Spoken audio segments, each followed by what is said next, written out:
Sinzi ko Michel azopfa vuba. I didn't know that Michelle would die soon.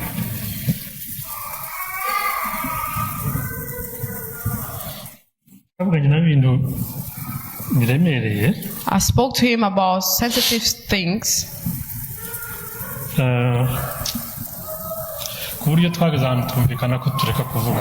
Because it got to a point that me and him said, let's not have any contact anymore.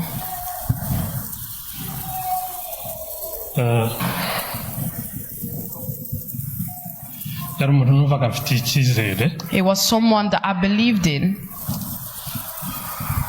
But I hope that he believed in me as well.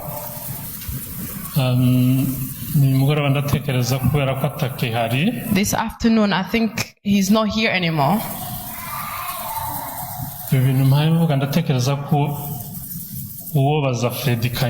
These things that I'm saying, someone that would ask Freddy Kanyiki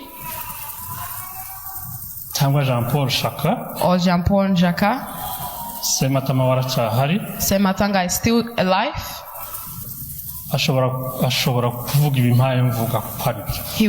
He will confirm that what I'm saying is right. Thank you very much. Because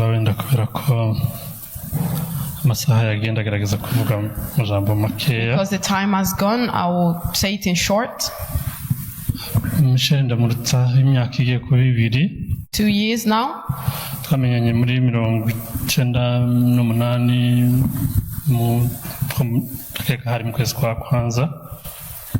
We got to know each other a few years back. We have known each other for 27 years.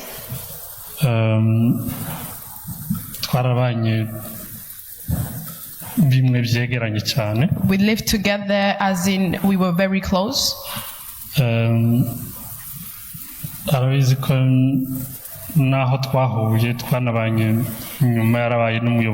knew where he lived even after he was the leader.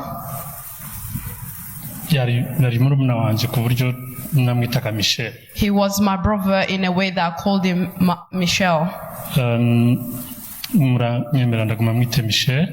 If you allow me, I'll keep calling him Michel. And the day that we'll meet again, he will understand why I kept calling him Michel.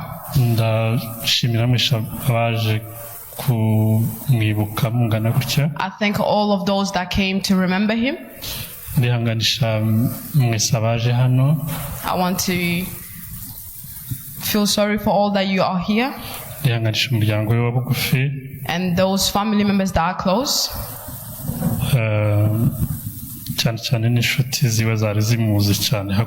And those close friends that they knew him in a close way.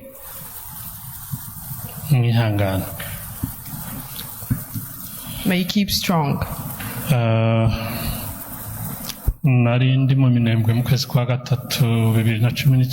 was in Minembwe in March. In fact, I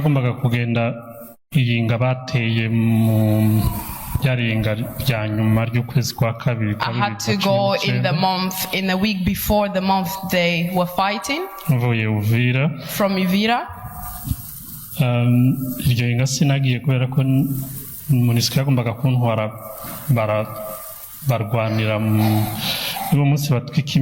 That week I didn't go because the fight was happening and they were burning down. And after it calmed all down, but once they killed everyone and burnt it all down,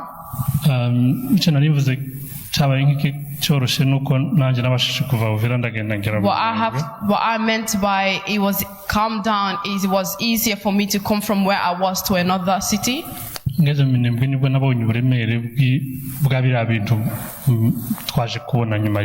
I got into Minembwe, that's how I saw how bad it was. I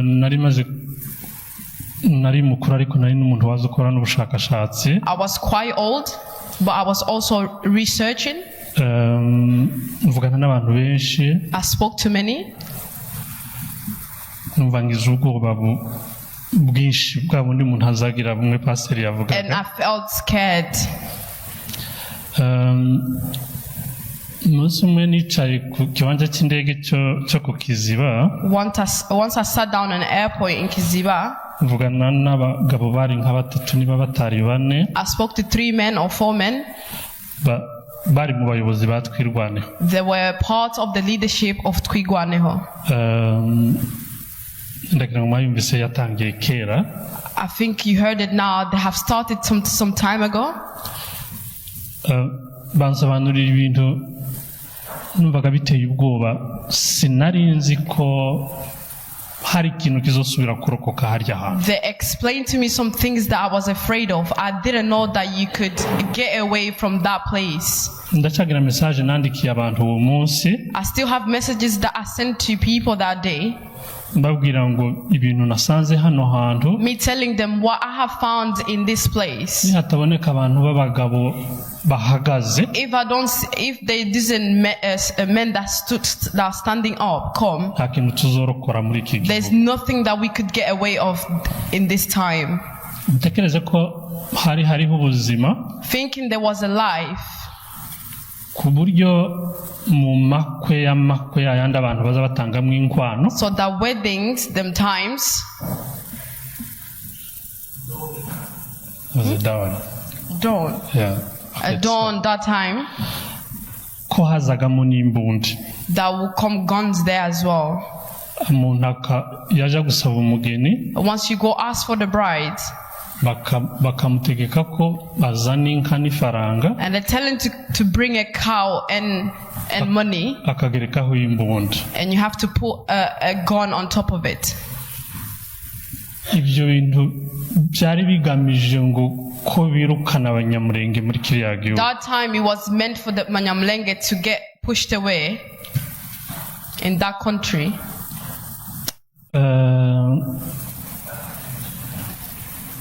Ikigaragara nuko ibyakurikiyeho twabibonye uko uburemere byari bifite. What came next we all saw it and we saw how heavy it was. Ndakeka kuyitaba Imana yo mu ijuru. If you wouldn't be of God. N'imbaraga z'abahungu n'abakobwa bitanze hariya hantu. And the strength of women and men that gave themselves. Nta kintu twari kuba twararokoye. We wouldn't get away from that place. Nk'umuntu nyine kora ubushakashatsi. As someone that does a research. Nejo nasubiye kureba muri note mbitse. I went back to my notes that I have at home. Biteye ubwoba kumenya kureba ukuntu abantu bateraga mu duce dutandukanye. It's scary how people went and fought it against some cities or little towns. Kandi ku isaha zimwe. At the same times. Bagatera imihana. Reka mbahe wenda bamenyereye nko mu Minembwe. Let me give an example for those that are used to Minembwe. They used to come and fight Gahwera, and they came to Kivumu, bagatera mu Mashano mu Rutigita, and Mashano, bagaturuka mu nzira za Biziba baza ku Kabingo, and they came from a way of Zibaba. Nta kibazo ababyumva babyumve. Bagatera Igakangara. They came to Kangara, bagatera mu Bidegu, and they come to Bidegu, bagatera mu Karingi, and Karingi, abandi bagaseruka mu nzira za Rugabano hejuru Gahwera, and others came from the other sides.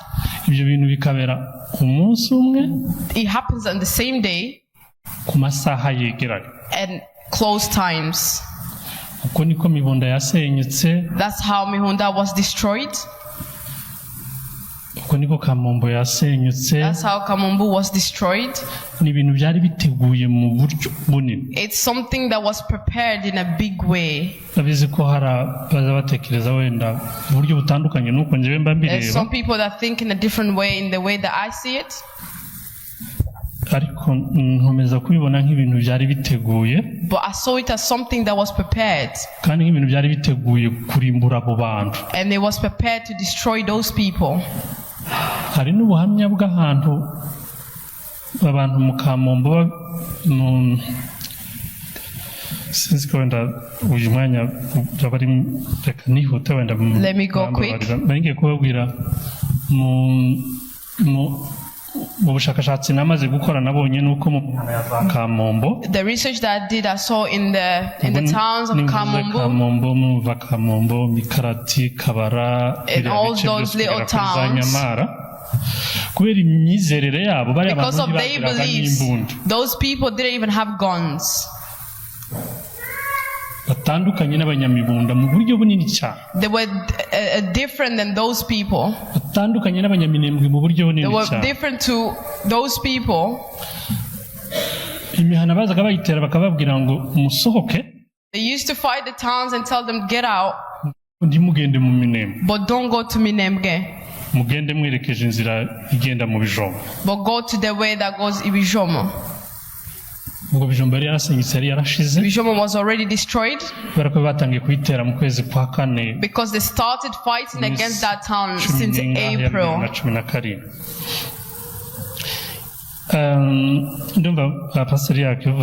I think Pastor said it.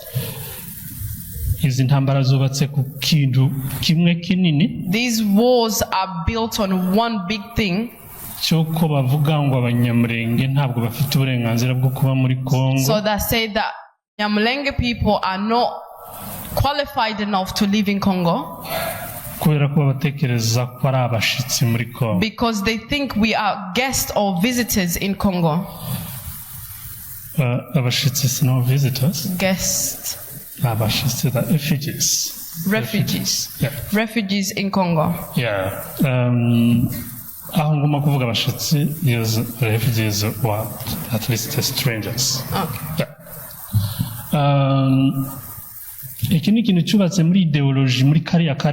That's how it's built in that town. That's how the people there think. And those people that look like Batutsi, that's not their home. Once Congo tells us to go to Rwanda, they say once you get to Rwanda, they will send you somewhere else. Because Abatutsi in Rwanda destroyed them. Because they say their home is in Ethiopia. But once they come to Ethiopia, they'll tell them that their home is somewhere else. This is something that's needed many people to fight it and understand it as well. Michel yaje mu kwezi kwa kwanza kwa 2020. Michel come to a time January. In January 2020. Yeah, in January 2020. That's when Michel came.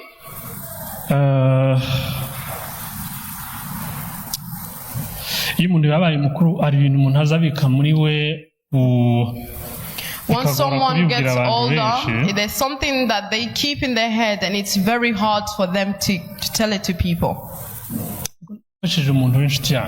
But I helped my friend.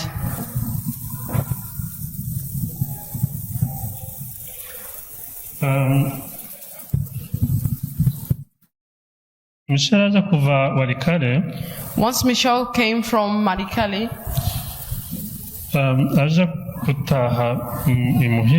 once he went home,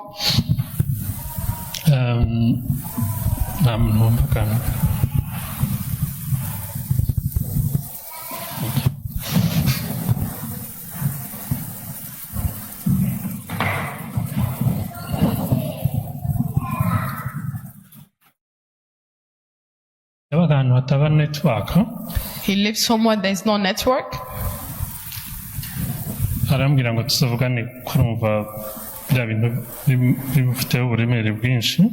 he wanted me to talk to him about some hard stuff.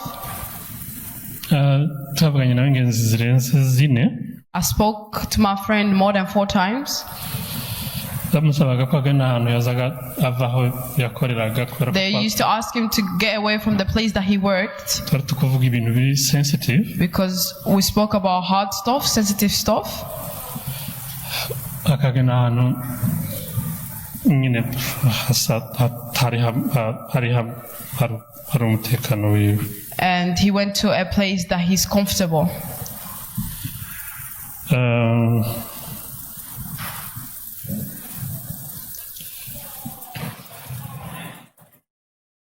Sinari nzi ko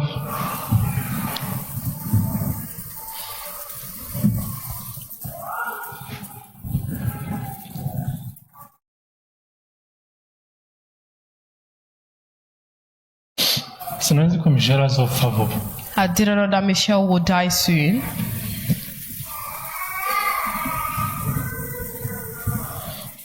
Avuganye n'ibintu biremereye. I spoke to him about sensitive things. Ku buryo twageze ahantu twumvikana ko tureka kuvugana. Because it got to a point that me and him said, let's not have any contact anymore.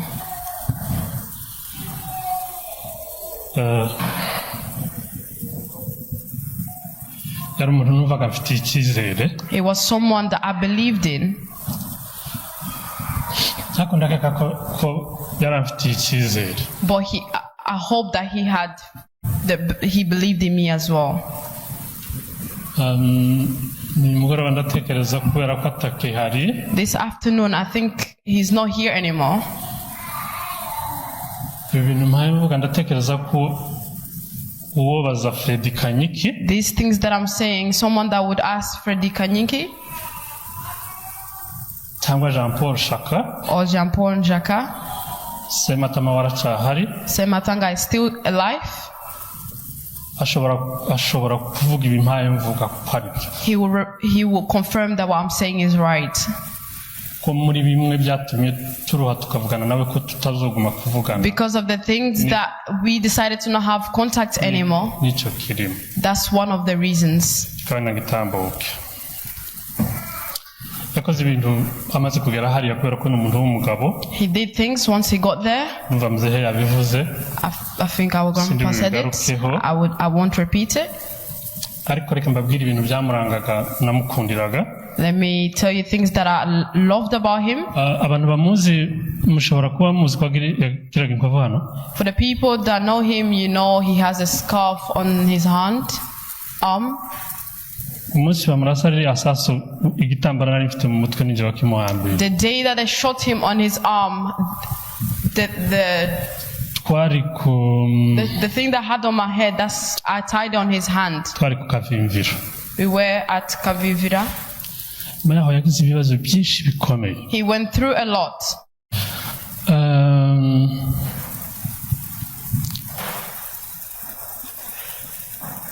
Nariye kubabwira ibintu byamurangaga yari umuhungu bangutse. He was a man that was quick.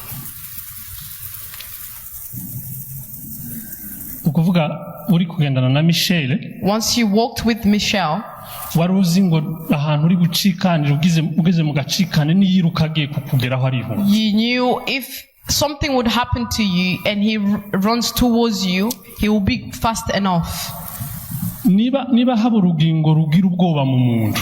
If there's something that you have in you that you get afraid. Niba hari urugingo rugira ubwoba mu muntu. If there's an organ that you have in you that you're afraid, that makes you afraid. Right. He doesn't have that.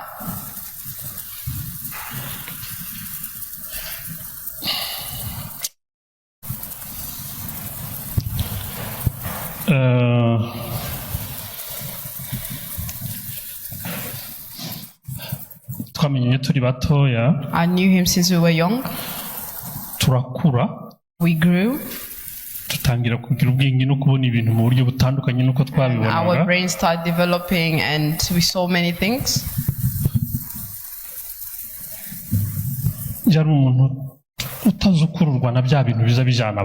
He's not someone that used to get attracted into things.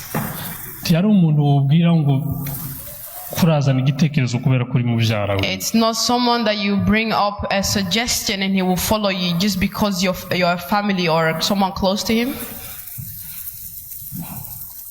ibintu bikomeye byatumye akora bira bintu byinshi hariya no kwegeranya abantu The reason why he brought everyone together ukaga kangana kuriya in that small town nuko imarangamutima yagiraga makeya kabisa, because he didn't have much emotions. Ntekereje Michel nko muri 99 turi Uvira. If I would think about Michel once we were in Uvira, pressure zazaga ku bantu zihaye ziva ahantu henshi hatandukanye bakavuga the pressure used to come to people from many different towns. Yari umuntu w'umugabo. He was a man that stood. Ariko yari n'umuntu uguma ku kintu yemera. But he's also someone that stood on something that's true. Ubonshaka kubabwira ko icyo gihe twamenyanye muri 98. I want to tell you, once I knew him,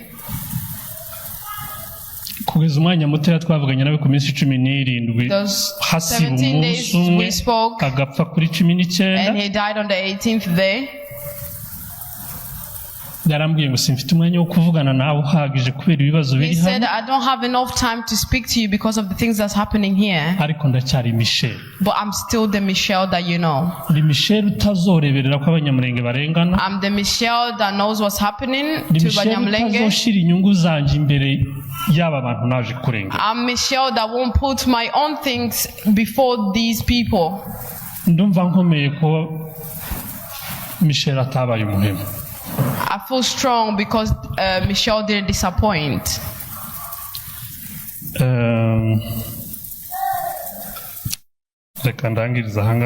Let me end here. Ndahamya ko yarafite yari umuntu w'umugabo uri mu cyerekezo ziyahaye agenda. I knew he was a man that knew where he's going. In the time where there's troubles like this, I think in the way of us remembering him,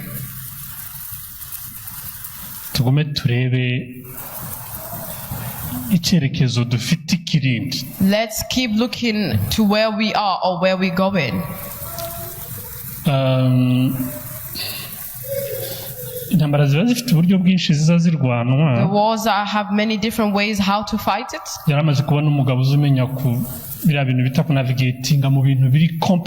was a man that was now kind of a man that used to navigate the complex things, that's able to talk to many different people and tell them, I don't have a problem with you. I think my wish is this. What I just said, the way that we could remember him like a man that stood up for us.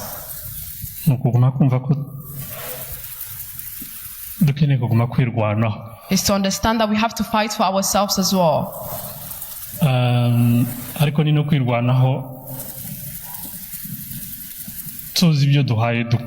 Fight for ourselves, but know what we're doing.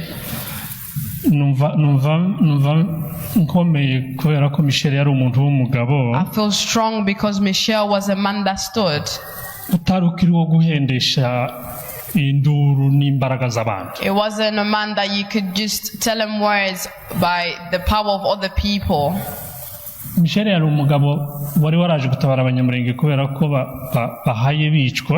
was a man that came to rescue, give freedom to Abanyamulenge.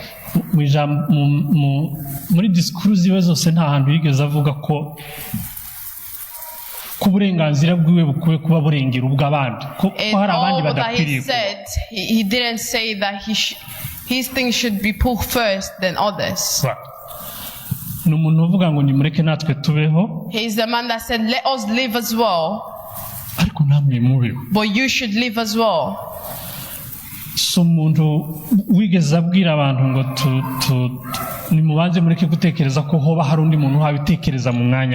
not someone that said that we don't have anyone else to think in our place. But he's a man that also stood there but knew that there's other people that were there to do the things that he's doing. But he was also a man that thought that time that there's times that there will be other men doing the things that he's doing. akabwira abandi ngo muzobikore And gutya. he will tell other people how to do the things. Umuntu wakoze ubushakashatsi ku mpamvu nyinshi zagiye zituma abasirikare b'abanyamulenge bashira. Because of the research I did why many soldiers of Abanyamulenge died. Ndakeka ko imbaraga zacu, I'm guessing our strength n'icyerekezo twumva dukeneye kunyuramo, and the destination we want to go, iki nicyo cyonyine kizotuma twirinda ziriya mfu za this is the only thing that will set us free from the deaths of every day. Sinzi ko iki ngiki numenya ko gisobanura biruta uku nguku, I'm not sure if I can explain it more than I have. ariko ko ndatekereza ko iyo nza kugira nk'Imana nkamenya wenda ko nkamubaza ngo ko mbona ugiye kugenda nikusizumbwira. If I had the chance of telling him, I can see you're going, what are you leaving me with? Yari kumbwira uko yarasanzwe azambwira. He would have told me the exact things that he used to tell me. Ngo hakimuhana kaza byagenze gute, imvura yahise. Nukuvuga iyo utegereje kwimuhana ariho hava igisubizo kinini. Once you wait until where the answer is coming from, ushobora kunyagirwa. You might rain. Ushobora no kubura naho wugama. And you might not have a place to go away from the rain.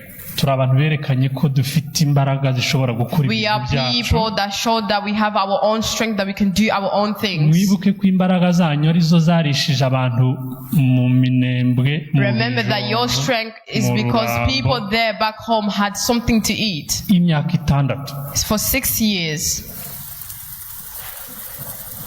Babandi bagira ifaranga barazibitse. Those that have money but they keep it to themselves. Babandi bagira amajwi azayumvikana barayafashe. Those that have voices that are loud but they keep it to themselves.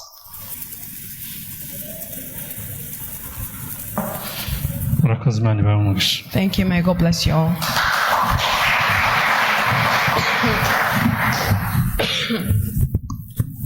Arakoze, Doctor. Thank you, Doctor.